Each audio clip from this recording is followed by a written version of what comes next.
প্রচুর বৃষ্টি পড়তেছে। তো এই বৃষ্টির দিনে আমি কি কি করি, কি কি রান্না করি, সবকিছু তোমাদের সাথে শেয়ার করবো। চলো দেখা যাক। এদিক দিয়ে দেখো তিহামনি কি করতেছে। এই যে আমার চার্জার ফ্যান, সে শুধু এই সুইচ দেয় আর বন্ধ করে, সুইচ দেয় আর বন্ধ করে। এই যে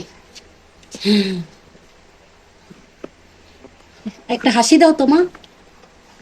এটা ওর হাসি, ভেটকি হাসি। আবার দাও তো, ওই দেখো। মেয়েটা আমার এত বেশি জ্বালায়, মাঝে মধ্যে একদম অতিষ্ঠ হয়ে যায়। কিন্তু কি করব, তো আর বুঝে না। এই যে দেখো, আমি এদিক দিয়ে রান্না শুরু করে দিছি আর ও দিক দিয়ে কি করতেছে, মানে জুতা রান্না যতগুলো জুতা সব ও নামাইবো। এদিক দিয়ে আমি ডিম বোনা করব। তো সবচেয়ে মজার কথা হচ্ছে, ডিম বোনা করতে যায় আমি ডিম আগে ভাজতে ভুলে গেছি, এই জন্য পরে ডিম আর পেঁয়াজ এক সাইড করে ভাজলাম।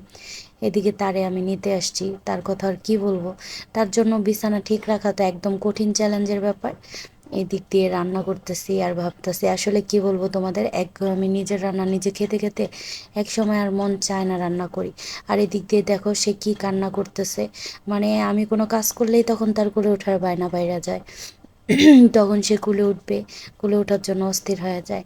এদিক দিয়ে তার বাবা বাহিরে, মানে অফিসে, আর প্রচুর বৃষ্টি, এই জন্য আমি ভাবলাম কি করা যায়। তো আমি ডিম ভুনা করতেছিলাম পরের দিন সকালের জন্য, কারণ সকালে অফিস যাবে। এত সকালে ঘুম থেকে ওইটা রান্না করে দেওয়া আমার জন্য সম্ভব হয় না, যেহেতু রাতে অনেকবার ঘুম থেকে উঠি, তাই সম্ভব হয়ে ওঠে না। তো এখানে আমি সকালের জন্য ডিম ভুনা করে রাখতেছিলাম আর ভেন্ডি ভাজি করছিলাম।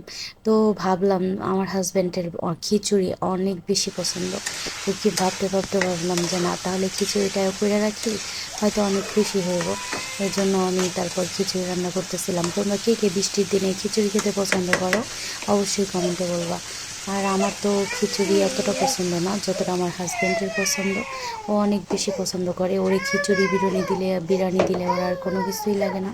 তো এদিকে আমি গোশটা মাখায় রাখছিলাম অনেকক্ষণ আগে। এইভাবে গোশ মাখায় রাখলে কিন্তু অনেক মজা লাগে আমার কাছে, কারণ মশলাটা ঢুকে আর রান্নাটা আরও বেশি স্বাদ বেড়ে যায়।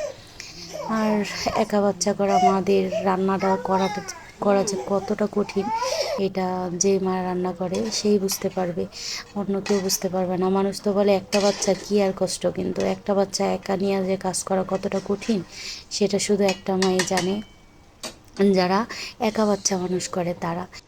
আর এই দেখো, এই তো আমার খিচুড়ি প্রায় হয়ে আসছে। আর এমন একটু নরম খিচুড়ি খেতে অনেক ভালো লাগে।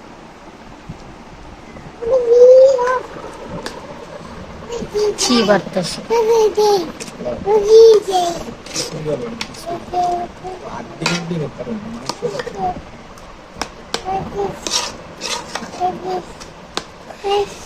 গাইতে চোখে দাঁড়াইছে।